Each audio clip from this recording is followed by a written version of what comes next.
কোন রাস্তাগুলো খুব খারাপ অবস্থা। তো আমরা বলছি যে এইটা তিনটা ভিত্তিতে প্রায়োরিটাইজ করতে হবে।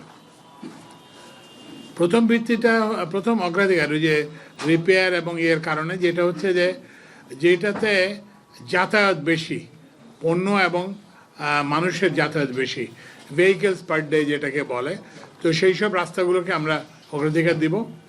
তারপরে আমরা বলছি যে এটার একটা তালিকা করতে হবে যে রাস্তার অবস্থাটা কতটা খারাপ, সেটা একটা তালিকা করতে হবে। এরপরে হচ্ছে কতটা অংশ রাস্তা খারাপ, তো সেটার তালিকা করতে হবে।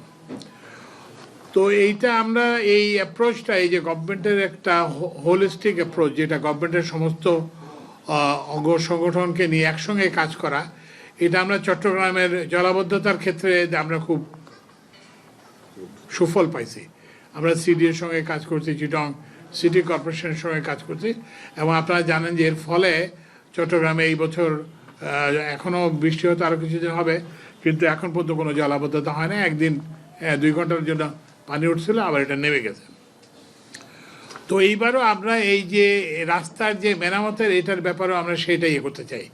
ওই যে আগের বছরের মতো যে ওই যে কতগুলো ওই ভাঙা ইটের টুকরা ফেলে দিল, কিংবা তার উপরে একটু বিটুমিনের একটা প্রলেপ দিয়ে দিল, আমরা বলছি যে না, এইভাবে হবে না।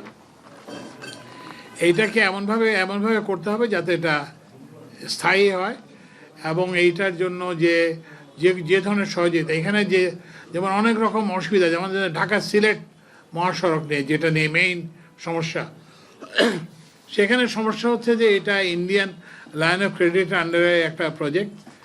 তো এইখানে যেটা সমস্যা আমরা আলোচনা করে দেখলাম, সেটা হচ্ছে যে ওখানে অনেক জায়গায় ভূমি অধিগ্রহণ বাকি আছে, এর ফলে কাজটা করা যাচ্ছে না। তারপর অনেক জায়গায় ওই ভূমি অধিগ্রহণের সঙ্গে লিঙ্কড ওই যে ইউটিলিটি শিফটিং, মানে বিদ্যুতের কিংবা অন্যান্য সেবা প্রদানকারী সংস্থার এগুলো সরানো যাচ্ছে না। তো এই জন্য আমরা এগুলোকে এখন ওই জন্য আমরা বিভাগীয় কমিশনারদের সঙ্গে কথা বলছি, এবং যেখানে ভূমি অধিগ্রহণ আটকে আছে, শুধু সিলেট বলে না, ঝিনাইদহ, কুষ্টিয়া, ঝিনাইদহ, এখানেও এই সমস্যা আছে অন্যান্য। এবং আমরা আমাদের যে সড়ক বিভাগ এবং অন্যান্য বিভাগের যারা তাদেরকে বলছি যে তাদেরকে এখন প্রোঅ্যাক্টিভ হতে হবে। ভূমি ওই ডিসি অফিসের জন্য বসে না থাকে, ওখানে যে ওইটা কাজটা আদায় করে, ভূমি অধিগ্রহণটা আদায় করে আনতে হবে, আদায় করে এনে এবং সেটার উপরে কাজ করতে হবে। এবং এই জন্য যে আর্থিক যে দরকার, যদি কোনো অতিরিক্ত অর্থ বরাদ্দের প্রয়োজন হয়, যেমন একটা অতিরিক্ত অর্থ বরাদ্দের কথা আসছে, সেটা হচ্ছে যে আপনারা জানেন যে আবদুল্লাপুরে একটা হয়, যানজট হয়, ওখানে ওই যে রাস্তাটা হয়ে গেছে। তো ওখানে আমরা রিজিড পেভমেন্টের একটা রাস্তা দ্রুত করার জন্য করব, এবং কোন সংস্থা করবে, কীভাবে করবে, এবং এটার জন্য আর্থিক সংস্থার কী হবে, সেগুলো আমরা আলোচনা করছি। তো আমাদের যেটা আমরা দুঃখ প্রকাশ করতেছি এই জন্য যে এই রাস্তার মানে কারণে জনসাধারণকে অনেক দুর্ভোগ পোহাতে হয়েছে, এবং এইটা আমরা চাই যে এই যে বর্ষা তো ধরেন সেপ্টেম্বর মাসের 15 তারিখেই শুরু হবে, শেষ হবে। তো এই জন্যই কিন্তু আমরা এর আগেই বসছি, এবং আমরা এইরকম সিরিজ অফ মিটিং করব, এবং ওই প্রত্যেকটা রাস্তাকে আমরা স্পেসিফিকলি ধরে আমরা অ্যাড্রেস করব। এবং এটা হচ্ছে বিভিন্ন মন্ত্রণালয় থেকে, রোডস মন্ত্রণালয় থেকে, স্থানীয় সরকার মন্ত্রণালয়ের সচিব মহোদয় আছেন উনি, তারপরে হচ্ছে যে কি বলে পূর্ত মন্ত্রণালয়ের সচিব মহোদয় আছেন। আমরা এগুলো খুব নিবিড়ভাবে মনিটরিং করব, যাতে এই কাজটা ভালোভাবে হয়, শুধুমাত্র অর্থ ব্যয় না হয়, যাতে এটা একটা টেকসই হয়, এবং যেখানে সম্ভব আমরা যেখানে রিপেয়ার করব, সেখানে যেটাকে আমরা বলি ওই যে রিজিড পেভমেন্ট, মানে কংক্রিটের রাস্তা করার চেষ্টা করব, যাতে করে এটা আবার আগামী বর্ষাতে কারণ আমরা তো জানি যে ওগুলো বর্ষা প্রবণ এলাকা, মানে আমরা তো একটা সেটা আইডেন্টিফাইড যে কোন জায়গায় পানি জমে, কোন জায়গায় রাস্তা ক্ষতিগ্রস্ত হয়। তো সেই সব জায়গাগুলোকে আমরা স্পেশালি অ্যাড্রেস করার চেষ্টা করব। তা আমাদের হচ্ছে কি আমরা সবাই জাতি হিসেবে খুব অধৈর্য, সেটা হচ্ছে যে ওই একটু 200 কিলোমিটার একটু কিংবা একটু আগায় যেয়ে ঘুরতে গেলে আমাদের খুব ইয়ে হয়। কিন্তু এর ফলে হয় কি যে যে যে রাস্তায় যে মেইন রাস্তায় যে গাড়িটা থাকে সেই গাড়িটা তাড়াতাড়ি যেতে পারে। কারণ আপনার যদি প্রত্যেকটা মোড়ে মোড়ে, আগে যখন গাড়ি কম ছিল তখন তো প্রত্যেকের বাড়ির সামনে দিয়ে একটা করে ইয়ে থাকতো, মানে বের হওয়ার রাস্তা থাকতো।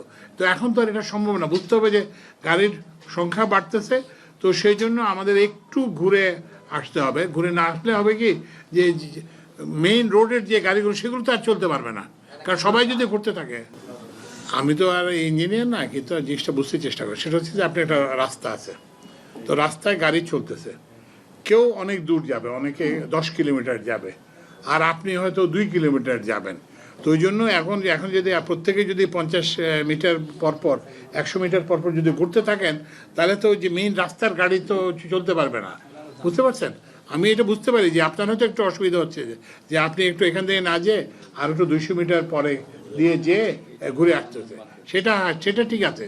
কিন্তু এইটা যদি না করা হয়, এখন যেহেতু গাড়ির সংখ্যা অনেক বেড়ে গেছে, তো ওইটা তাহলে মেইন রোডটাই অচল হয়ে যাবে, কারণ সবাই ঘুরতে থাকবে। আচ্ছা আমি বলি সেটা হচ্ছে কি যে এখন এটা মুশকিল হচ্ছে কি যে আমাদের তো এই যে সড়কের যে খাতটা, এটা কিন্তু বেসরকারি খাতে। এখানে বিআরটিসির একটা সামান্য ভূমিকা আছে, কিন্তু বাই অ্যান্ড লার্জ এটা হচ্ছে বেসরকারি খাতে।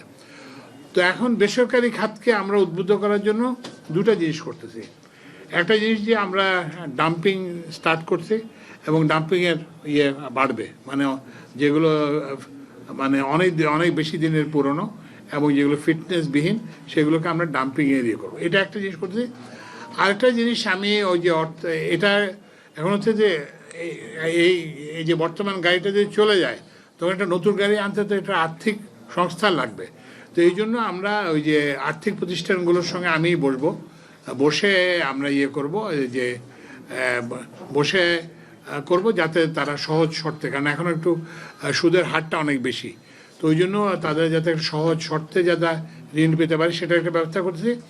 আরেকটা জিনিস আমরা বাণিজ্য মন্ত্রণালয়ের সঙ্গে আলাপ করতেছি, সেটা হচ্ছে যে আমাদের এখানে যে গাড়ি দ্রুত খারাপ হয়ে যায়, মানে নিম্নমানের গাড়ির, তো এইরকম একটা আইডিয়া বিভিন্ন জায়গা থেকে দেওয়া হয়েছে যে একটা দেশ নির্ভর মার্কেট হওয়ার ফলে যে আমাদের এই মানে সড়কের যে যানবাহনের গুণগত মানটা বাড়তেছে না। তো এই জন্য আমাদের কিছু ইম্পোর্ট নীতিতে কিছু সংস্কার করা দরকার। তো এই জন্য আমরা ওই যে বাণিজ্য উপদেষ্টা শেখ বশিরউদ্দিন সাহেবের ওনার সঙ্গে আমার কথা হয়েছে। তো ওই জন্য আমরা এইভাবে যেটা বললাম যে নতুন গাড়ি এবং ওই যে ফিটনেসযুক্ত গাড়ি আরও অ্যাড করার জন্য আমরা সচেষ্ট আছি। ডাম্পিং করার উদ্দেশ্য যে আমরা ধরেন সড়কে যদি 30,000 পুরনো গাড়ি থাকে, 30,000 গাড়ি তো আমরা ডাম্পিং করব না। ডাম্পিং করাটা হচ্ছে মেসেজ দেওয়া যাওয়ার জন্য দুটো জিনিস করা হচ্ছে, শুধু যে ডাম্পিং করা হচ্ছে তা না, জরিমানা করা হচ্ছে। তো এইটার মাধ্যমে মেসেজ দেওয়া যে গাড়ির যিনি মালিক আছেন তাকে এই কথাটা বলা যে আপনার গাড়িটা বদলান, আপনার পুরনো গাড়িগুলো যার গাড়িটা ডাম্পিং হচ্ছে না, যার গাড়িটা ফাইনের সম্মুখীন হচ্ছে না, তিনি যদি জানতেছেন যে আমি যদি রাস্তায় গাড়িটা নামাই তাহলে এটা ডাম্পিং হতে পারে, আমি যদি রাস্তায় গাড়িটা নামাই তাহলে ফাইনের সম্মুখীন হতে পারে। আমরা সেটাই চেষ্টা করতেছি যাতে ওনারা উদ্বুদ্ধ হন, যাতে ওই গাড়িটাকে বদলাতে উদ্বুদ্ধ। মোটরাইজ রিক্সা এগুলো এরা ওই বেআইনিভাবে বিদ্যুৎ ব্যবহার করে। তো আমরা বিদ্যুৎ বিভাগকেও কিন্তু আমরা নির্দেশ দিয়েছি যে এইসব যাতে বেআইনিভাবে যাতে চার্জ করতে না পারে সেই জন্য ব্যবস্থা নিতে। আইডিয়ালি আমাদের এইসব বাহন এগুলো রিস্কি, এবং এগুলো যেটা বললাম যে ওই যে যানজটের কারণ, এগুলো উঠে দেওয়া উচিত। কিন্তু আপনাদের একটা জিনিসও একটু মনে রাখতে হবে যে এগুলো কিন্তু আমাদের লোকের কর্মসংস্থানের উৎস। আমরা তো মানুষকে বিকল্প কর্মসংস্থান দিতে পারতেছি না, কারণ এই যে প্রত্যেকটা রিক্সার পেছনে, অটো রিক্সার পেছনে কিন্তু একটা পরিবার আছে এবং সেই পরিবারের ওই কিন্তু জীবন ধারণটা কিন্তু এটা হয়। তো এই জন্য আমরা এটাকে যেটা বললাম যে আচ্ছা না, এটা শুনে এটা একটা দিক, একটা হচ্ছে পরিবার, আরেকটা হচ্ছে যে আপনি এখন তো আপনি চলাচল করতে পারতেছেন না। আজকে যদি আমি এখান থেকে বলি যে কালকে থেকে কোনো ইয়ে চালাতে দেওয়া হবে না, সার্ভার যদি ব্যবস্থা নিতে শুরু করে আমাদের পুলিশ থেকে, তাহলে তো আপনার কতজন রিক্সা চালক আপনার অটোরিক্সা রাস্তায় নেমে আসবে, এবং এরপরে কি রাস্তায় কি আদৌ কেউ চলাচল করতে পারবে? তো ওই জন্য আমাদেরকে একটা বুঝতে হবে যে আমরা জানি যে আদর্শটা কি, আমরা জানি যে কোন রাস্তায়, আমরা ওই রাস্তাতেই যেতে চেষ্টা করতেছি যে যাতে মানে সড়কে যানজট কমে, সেই জন্য আমরা চেষ্টা করতেছি। কিন্তু যেটা বললাম যে কিছু বাস্তবতা আছে যেগুলো আমাদেরকে মেনে নিতে হবে। না, খরচ বেশি কি, ওই কংক্রিট রোড তো আমরা সব জায়গায় করতেছি। আমরা কংক্রিট রোড করব যেগুলো প্রবণ এলাকা, মানে যেগুলো বন্যা যেগুলো বৃষ্টিতে যেসব জায়গায় ক্ষতিগ্রস্ত করে, এগুলো তো আমরা জানি যে এসব জায়গায় হয়, সেগুলোকে আমরা অগ্রাধিকার ভিত্তিতে করব। আচ্ছা, প্রথম প্রশ্ন হচ্ছে যে হ্যাঁ, বিভিন্ন অ্যাকচুয়ালি কয়েকটা কমিটি করা হয়েছে। একটা কমিটি করা হয়েছে যে ওই যে আবদুল্লাপুরের যে সেটা করার জন্য। তারপরে হচ্ছে যে প্রত্যেক মন্ত্রণালয় নিজে থেকে তাদের অগ্রাধিকার ভিত্তিতে, ওই যেটা বললাম অগ্রাধিকার, যান এবং মানুষের যাতায়াত বেশি যেসব রাস্তা বেশি ক্ষতিগ্রস্ত, তারপরে যেসব রাস্তার অনেক লম্বা অংশ ক্ষতিগ্রস্ত, সেই সব ভিত্তিতে তারা একটা করবেন। তারপর আমরা আবার বলবো, আমাদের দেশে রাস্তা নির্মাণের ব্যয় অনেক বেশি। এটার একটা মূল কারণ হচ্ছে যে ভূমি অধিগ্রহণের ব্যয়। তো বুঝতে পারছেন? তো ওই জন্য আপনি ওই যে ন্যায্য মূল্য যেটা কি, আমাদের তো একটা মৌজা রেট আছে, মৌজা রেট থেকে 3 গুণ। আর আপনি যদি বলেন যে বাজার মূল্যটা ডিটারমিন করবে কে? আপনি বলবেন যে আমার জমির দাম 1 কোটি টাকা, আমি তো প্রত্যেকদিন ওদের এগুলো ফেরত পাঠাই। আমি তো মনে হয় বেশি দেওয়া হচ্ছে। ওই যে ওকে জিজ্ঞেস করে কই আমার কোথায়, কিরা বলে যে এপিএস টুঙ্গিপাড়া না কোথায় যেন একটা জমির দেখলাম যে 1 বিঘা 5 কোটি টাকা করে। তারপরে আবার বললো যে ওখানে নাকি বিল্ডিং আছে, তারপরে ওখানে নাকি গাছ আছে। তারপরে আমি দেখলাম কোথায় গাছ হলে বিল্ডিং কোথায়, আর বিল্ডিং হলে গাছ কোথায়, এই সামান্য জায়গার মধ্যে। তো ওই জন্য এই যে আপনাদের যেগুলো এই যে জমির ব্যাপারে যেটা বলা হয়, জমি অধিগ্রহণের জন্য আসলে যা দেওয়া দরকার তার থেকে বেশি দেওয়া হচ্ছে টাকা।